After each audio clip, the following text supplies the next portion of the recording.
Hey, what's up? John Sonmez here from SimpleProgrammer.com.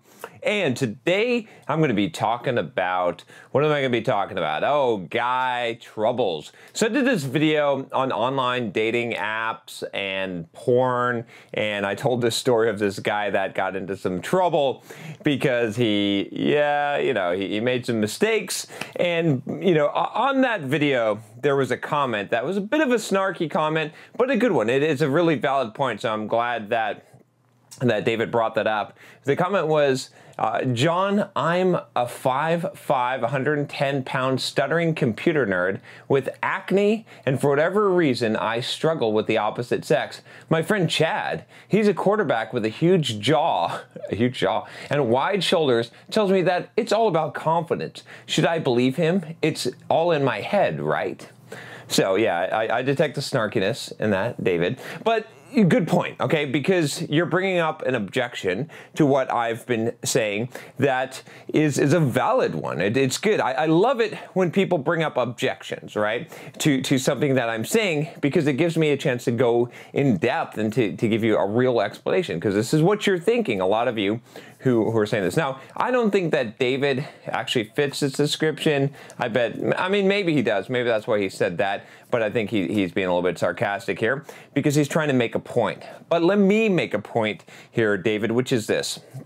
Yes, you're right. Your friend Chad is right. It is mostly about confidence. But here's a couple of things. Okay, so first of all, let's just start from the approach of what does your buddy Chad got going for him, okay? Chad is a big football player, and he's buff, and he has a huge jawline, and he's very masculine, and he's just a pussy slayer. We'll just say that, all right?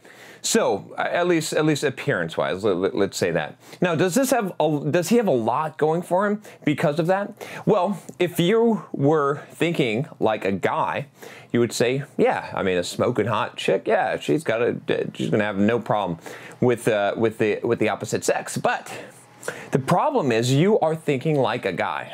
That's the problem, and you're not thinking like a woman. Now, I don't expect you to think like a woman, and you better be prepared if you try. I'm not even asking you to really try, but I am asking you to understand something that a lot of guys don't understand. I didn't understand this for a while, but it's very clear. And let me tell you, before I tell you what I'm going to tell you, how I got to understand this. Definitely through life experience, but mostly through observation, okay? Through just observing interaction. Sometime, if you're interested, go and sit in a bar or in a club or something and just observe the social interactions that are happening, right? If you spend some time observing people and seeing how things work and even testing things out and trying them out and seeing how they work, you will start to understand the psychology a little bit better of people. You don't have to take someone's word for it. You can actually see it happening for yourself. I did this video on the truth. I was talking about feminism or something and seeing the truth clearly. If we can find that video, if not, it's all cool. But I talked about that a lot, so if you're interested in that. So what am I going to tell you now? What I'm going to tell you this is that women think differently than men. Now, I'm not saying you have to understand how they think, but you just have to understand that the way that attraction and mate selection happens for women happens differently than men. Guys will see an attractive woman and they'll be attracted to her. And not that women aren't attracted to an attractive looking guy, but a guy, basically, okay, and this isn't true all the time, but essentially, if a girl is really good looking, whatever comes out of her mouth might not matter to a guy, right? He might still say, yeah, I'm still attracted to that woman. But it's very, very different for women. Women are bullshit detectors. Women may be initially attracted to attractive alpha male type of guy, your buddy Chad, the football player with the chiseled jawline, okay? But that's going to give him a slight advantage, right? Definitely will give him an advantage. Let's not be stupid here. Let's not be dumb. Let's call a spade, right? I'm not trying to bullshit you here. It will give him an advantage, but it will give him a slight advantage, and very quickly he will be judged based on confidence and the other traits traits that he portrays, really what it comes down to is status and contextual status, the kind of status that he's displaying at that time in that social situation. That's the main trigger, one of the main triggers for attraction for the female sex, right? Okay, it's very different than male attraction. You just have to understand that, right? I mean, and again, don't take my word for it, okay? And don't take women's word for it either, please, because you're not going to get accurate. You need to observe, okay? You need to observe or try it out and find out. Now, the other thing that Chad's going to have going for him, besides being extremely good looking, is that he is going to be more confident because he's had more success because of his advantage, his slight advantage, and because he knows that he's a good looking guy, he is going to be more confident and present himself more in that manner. He doesn't have to fake anything because he's got it, man. He's got it made, right? All right, and that's just part of it. So yeah, if you're not that Chad guy, you've got some difficulties, some hurdles to overcome. But I will tell you this, okay? I don't know how to say this without coming off like a douchebag, but I'm not a bad looking guy, okay? Let me just put it that way, all right? Women do not throw themselves at me. I've had I have had the history of working in the modeling agency, of working in the modeling industry. Okay, I've done acting and in modeling to some degree way back when. I'm not going to put any pictures up here. Don't you dare, Rodrigo. But I have definitely met guys that, I mean, I've hung out with a ton of guys that are definitely way above average in looks, okay? You know, and I would include myself at least somewhere in that range, you know, at least I'm, you know, definitely, right? So, again, I don't want to like make this about me because this is the problem is that a lot of you guys are making it about, it's not about me, right? I'm telling you objectively, okay? So, I have observed them. I've gone out with them. I've gone partying with them, okay? It does not happen the way that you think it does, right? It does not happen, and I'm telling you, I'm living my life in my body, okay? I can tell you, and I've talked to so many guys, and I have, like I said, hung out with these guys directly from the modeling agency, and actors and whatnot. No, actors it's different actually. So actors is different, okay? and I'll get to it. It'll make sense why in a second here. But you know, guy models. Now, can they approach women and do well? And yeah, for sure. But it is not the case. I mean, very, very rarely when we would go out would women come up to us. Like it just wouldn't happen. You know, this is way back in the days. But here's my point. Okay, that's a small advantage. That's a very small advantage. Like I think a lot of you guys have this concept that if you were extremely good looking, then everything would be easy for you. And that's not necessarily true. It might make things easier, especially at first approach, okay? But ultimately, your behavior, the amount of confidence that you're able to portray, really the social status they're able to portray is going to make the biggest difference. Now, we'll get to the actors part. See, this is where it actually is kind of crazy. I don't remember where I heard this, so it's a bit on the rumor side, but Brad Pitt had a lot of trouble, if I understand correctly, with women for quite some time, right? Even though Brad Pitt is iconically a very attractive man, right? I mean, I guess he's getting old now, but he was, right? When I'm dating myself a little bit here. But here's the thing, right? What ended up happening was he became famous.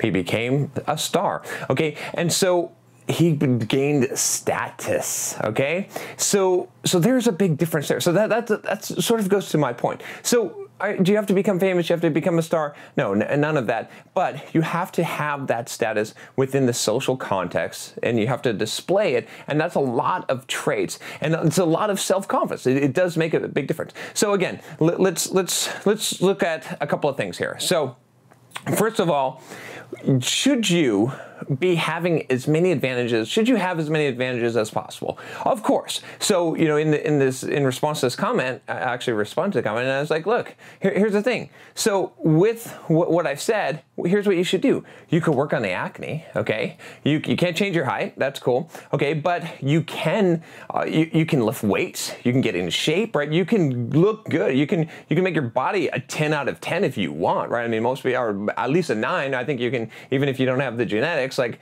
if you're willing to do the work for it, right? It depends on how bad you want something. Although it's not going to get you quite what you think. And you could dress your best, you could smell good, right? You can have a lot of things that's going to give you, so that's going to level the field. Yeah, maybe Chad is up here and you're up here, or you're down here, but maybe you can be like here, where it's not really going to make that much of a difference. But then after that, you and Chad are not going to be on totally different levels. What's going to happen is that it's what you're going to say afterwards. It's what you're going to do. It's the confidence that you project. It's all of those things that you're going to be judged on. That's why I would encourage you to watch my video that I did on framing, where I demonstrated this. I showed exactly how this works.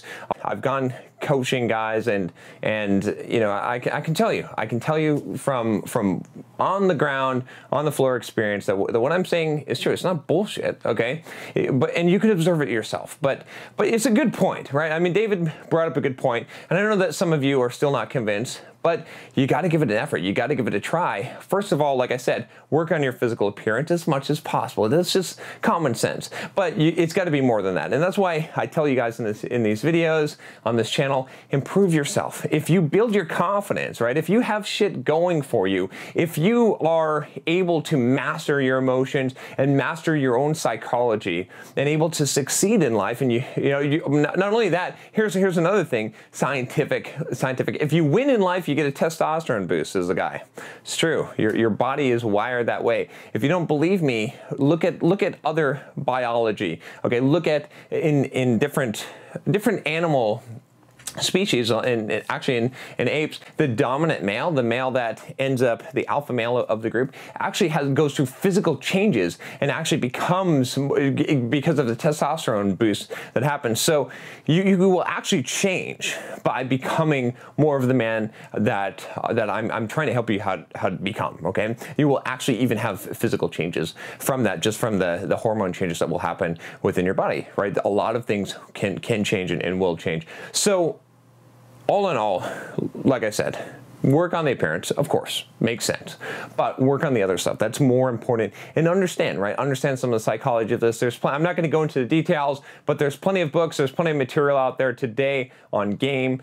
Understand that. Obviously, that's going to help you more than Chad's jawline, okay? I mean, Chad's jawline is great, but you can ask Chad. Chad is not, or you can just watch Chad. Like, it's not, like, if Chad walks out and like 15 women start following him around, okay, then you got a fucking point. But that doesn't happen. But watch what Chad does. Does Chad go up and is he confident? Is he right? And yes, part of it is because he knows to be confident, but yeah, so you're going to have to overcome that. You're going to have to overcome that advantage that Chad has in both the looks and the fact that those things make him feel more confident, but you can do stuff that makes you feel more confident. And once you start getting success, you're going to be more confident. You're going to be on that high, and it's like being on fire in basketball, right? I don't even watch basketball. The only sport that I watch is yoga, but you get my point, right? When you're on a streak, when you're on a hot streak, then you have that confidence, and it begets confidence. There's actually a psychological term for it. I can't think of it right now, but it's like that winner's high that gives you that boost. Success begets success. All right. Well, thank you, David. Actually, I appreciate your comment, because it's a valid question. And a lot of people have this question. All right. If you have a question for me, I haven't said that in a while, you can email me at john@simpleprogrammer.com. You can leave a comment. Sometimes I respond to the comments and make comment videos out of it. Or, you could just click that bell. I'm not even going to say the subscribe button. Just click the bell, man. If you're watching this video, you need to click the bell, because you need this stuff. That's all right. All right. Talk to you next time. Take care.